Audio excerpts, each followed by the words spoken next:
Now back to the roundtable. SC, what's your sense? Has the tide shifted on the death penalty? I mean, this has always been a cause célèbre for conservatives. It has, and you know, my position as a conservative has long been against the death penalty. I don't find it to be moral. I don't find it to be just. There are wrongful convictions that we hear about all the time.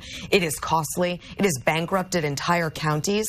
And so for me, I've been trying to convince fellow conservatives to have a change of heart on this issue. The polling has long been in favor of the death penalty, but I think you're starting to see it shift now.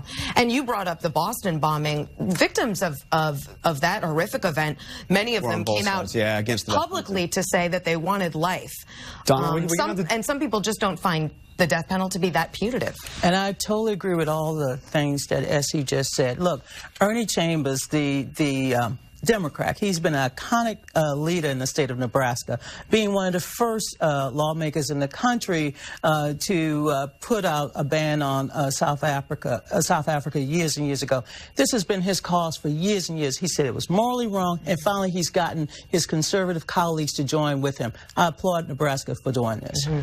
I'm a defender of the death penalty. I'm convinced by the arguments that it's both just and an important symbol for really heinous crimes, of how seriously we take the state's obligation to preserve life, actually. But I respect pro-life conservatives whose pro-life principles lead them to even draw the line further, so to speak, and rule out the death penalty.